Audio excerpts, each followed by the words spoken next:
नमस्कार। मैं मीनू। पिछले कुछ अरसे से राजनीतिक हलकों में एक खास शब्द या यूं कहें कि एक जुमला जो अक्सर सुनने पढ़ने में आता है वह है डीप स्टेट। दिलचस्प बात यह है कि इस रहस्यमय से लगने वाले शब्द की जो अनेक व्याख्याएं की जाती हैं वे इसे और भी रहस्यमय बना देती हैं। कोई इसे अदृश्य सरकार कहता है तो कोई समानांतर सरकार। किसी ने स्टेट विद इन स्टेट कहा तो किसी ने सीक्रेट गवर्नमेंट, तो किसी ने नॉन स्टेट एक्टर्स या फिर सीक्रेट कबाल के तौर पर इसे परिभाषित किया।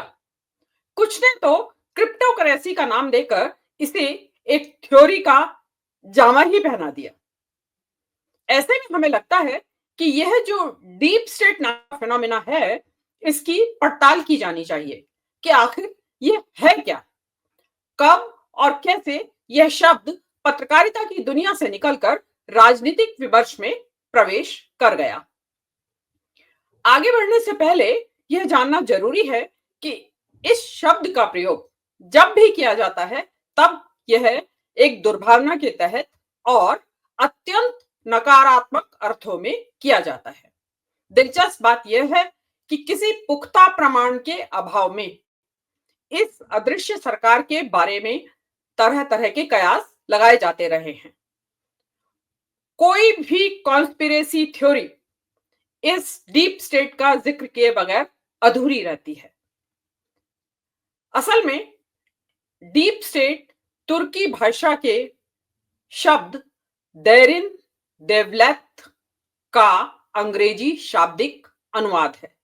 देरिन देवलेत मतलब डीप स्टेट। राजनीति के हालिया इतिहास में यह शब्द टर्की में कमाल अतातुर्क के देहांत के बाद उत्पन्न हुई राजनीतिक परिस्थितियों के संदर्भ में चलन में आया था। अतातुर्क के धर्मनिरपेक्ष गणतांत्रिक मूल्यों की रक्षा के लिए सेना, जुडिशरी और मीडिया के चुनिंदा लोगों का जो समूह बना उसे देरिन देवलेत कहा जाने लगा। 1990 में एक बार फिर अर्दवान के शासन के दौरान देरिन देवलेत यानी डीप स्टेट की बहुत जोर शोर से चर्चा हुई। इसके बाद जब भी और जिस भी देश में डीप स्टेट की चर्चा की आती है तो उसका संदर्भ और राजनीतिक हालात टर्की के लगभग समकक्ष ही होते हैं। 1964 में डेविड वाइस और थॉमस ने सीआईए पर अपनी पुस्तक द इनविजिबल गवर्नमेंट में अमेरिका में डीप स्टेट की मौजूदगी की तरफ इशारा किया था। उन्होंने लिखा, यूएस में दो सरकारें हैं, एक वह जो दिखाई देती है और दूसरी वह जो अदृश्य रूप में काम करती है। मोटे तौर पर समझने के लिए कह सकते हैं कि डीप स्टेट ऐसे प्रभावशाली लोगों के अदृश्य समूह को कहा जाता है जो आमतौर पर जनता द्वारा चुने हुए प्रतिनिधि नहीं होते, लेकिन अपनी ट्रेनिंग एवं रिसोर्सेज के चलते राजनीतिक गलियारों में खासा दबदबा रखते हैं। ये सरकार की आंतरिक और बाह्य, राष्ट्रीय और अंतरराष्ट्रीय नीतियों को कभी अपने स्वार्थों के लिए तो कभी सत्ता की ताकत के नशे में प्रभावित करते रहते हैं। ये इसके सदस्य या ये लोग अक्सर सरकारी एजेंसियों, खासकर खुफिया एजेंसियों, वित्त, नौकरशाही, सेना और राजनीति से जुड़े हुए लोग होते हैं। इनके अलावा इलीट क्लास माने अभिजात्य वर्ग, दवा कंपनियां, हथियार उत्पादक कंपनियां और लॉबिस्ट भी इस डीप स्टेट का हिस्सा माने जाते हैं।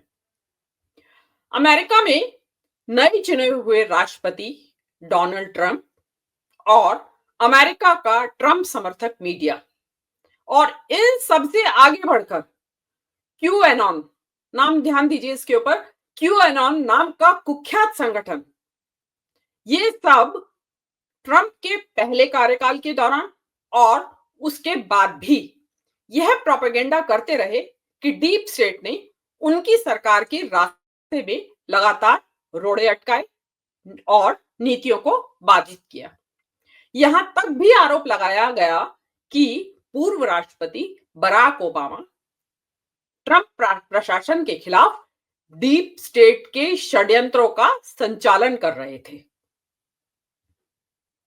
कहा जाता है कि पूर्व सोवियत संघ में केजीबी सरकार के भीतर सरकार की तरह काम करती थी। आधुनिक रूस में भी रशियन ओलिगार्क्स, इनमें से अधिकतर केजीबी के पूर्व सदस्य रहे हैं। संयोगवश ये सभी सोवियत संघ के विघटन के समय और उसके बाद उसके संसाधनों और परिसंपत्तियों को अपने नियंत्रण में कर सकने की ताकत से लैस थे। कम्युनिस्ट रोमानिया की सीक्रेट पुलिस में जनरल रहे मिहाई पसेपा ने तो यहां तक दावा किया था कि रूस की सरकार को केजीबी के अफसर चला रहे हैं।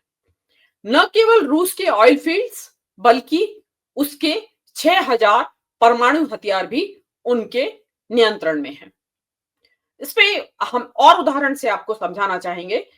पाकिस्तान की आईएसआई, इजिप्ट की supreme council of armed forces, Iran के Islamic revolutionary guards, city of London corporation को भी डीप स्टेट माना जाता है।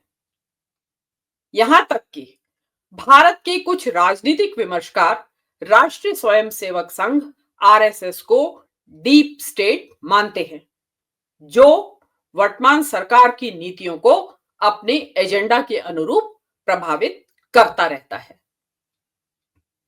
दिलचस्प बात यह है कि इस डीप स्टेट के खतरे और इसकी मौजूदगी की बातें अक्सर दक्षिणपंथी खेमों से ही निकलकर आती हैं।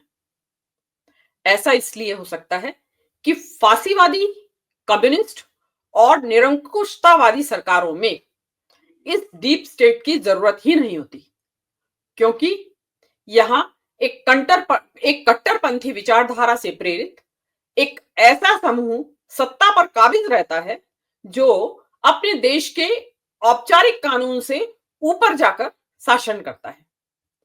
चीन, उत्तर कोरिया जैसे एक राजनीतिक दल के शासन वाले सिस्टम में राजनीतिक और विचारधारात्मक विरोध के लिए कोई स्थान होता ही नहीं है।